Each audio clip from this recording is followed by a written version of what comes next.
Ganjam Sorada block ସୁରଖାଦେଇପୁର ଗ୍ରାମ ଛକରେ ଉଦ୍ଘାଟନ ହୋଇଯାଇଛି ଓଡ଼ିଶାର ପ୍ରଥମ ବୃହତ୍ ସୌର ପ୍ରକଳ୍ପ। ଶ୍ୟାମଳାଇ ସୋଲାର ପାର୍କର ପ୍ରତିଷ୍ଠାତା କିଷାନ କୁମାର ରଥଙ୍କ ପ୍ରଚେଷ୍ଟାରେ ଏହି ବୃହତ୍ ସୋଲାର ପ୍ରକଳ୍ପ ନିର୍ମାଣ ହୋଇପାରିଛି। ବୁଧବାର ପ୍ରକଳ୍ପର ଉଦ୍ଘାଟନୀ ଉତ୍ସବରେ ମୁଖ୍ୟ ଅତିଥି ଭାବେ ଦକ୍ଷିଣାଞ୍ଚଳ ଆର୍ଡିସି ବୀରସେନ ପ୍ରଧାନ ଯୋଗ ଦେଇଥିଲେ। ପ୍ରଧାନମନ୍ତ୍ରୀ କୁସୁମ ଯୋଜନା ମାଧ୍ୟମରେ 7 ଏକର ଜମିରେ ସୋଲାର ପ୍ୟାନେଲ ଖଞ୍ଜାଯାଇ ସୌର ପ୍ରକଳ୍ପ ନିର୍ମାଣ ହୋଇଛି।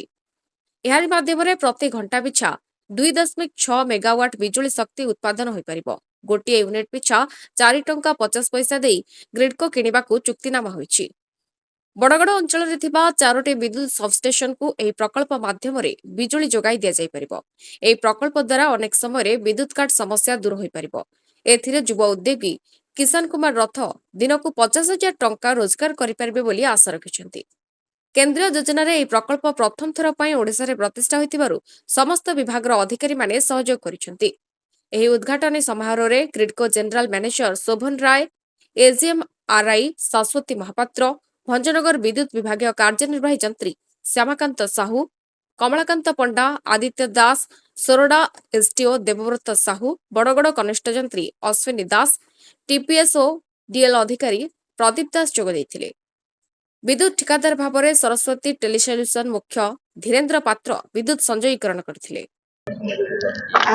नमस्कार मु शाश्वती महापात्र एजीएमआरई ग्रिडको लिमिटेड।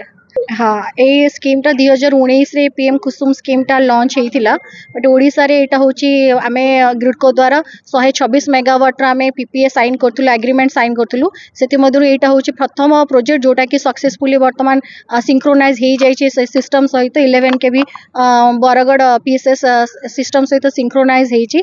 एथिरे ग्रिडको डायरेक्ट फार्मर को ठू पावर किनिबो आउ सेतिरे भाव मानकर तांकर गोटे अलगा स्कोप रहिबो तांकर जेनरेशन होबो प्लस समान भी सेतिरे कमर्शियली इन्वॉल्व रहिबे पावर सेक्टर ये रे तांकर रेवेन्यू भी अर्न होबो। आमर जो किसान रथ अच्छा आमर सोरडार लोक सी आमर यहाँ पीएम कुसुम गोटे स्कीम अच्छे सेंट्रल गवर्नमेंट प्रधानमंत्री कुसुम योजना रे से एभेल करिसेंती आम जिल्ला रे एवं आम ओडिशा रे प्रथम तेणु ग्रिड को साहाय्य कर समस्त धन्यवाद जनाऊँगी एवं लोकाल लोक मैंने साहाय्य कले ये जगार आमर इनस्टल करने या पर यहाँ देखिक अलग जगह आम आरंभ हो जाए एटा फास्ट टाइम जेहेतु से किसान रथ गुड़ाए असुविधा भी फेस करिसेंती आम जिला एडमिनिस्ट्रेशन तरफ गुड़ाए सहायता करिछु जेमती आपणकर ग्रिड को हो तहसिल हो सब कलेक्टर ऑफिस हो आरडी हो डिपार्टमेंट एमती समस्त आम साहाय्य करिछु लोकल लोक आहरी साहाय्य कले आगामी दिन में पावर कट समस्या जो रोचे आमर यहाँ हम ना बोली आशा करुच्ची।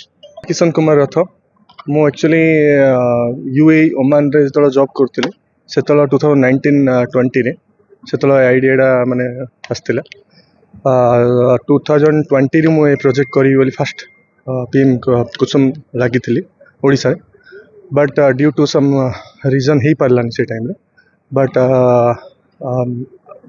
लास्ट ईयर जो न्यूली अगेन टेंडर ओपन है से टाइम रे मु टेंडर पार्टिसिपेट करी एंड ओडिशा रे फर्स्ट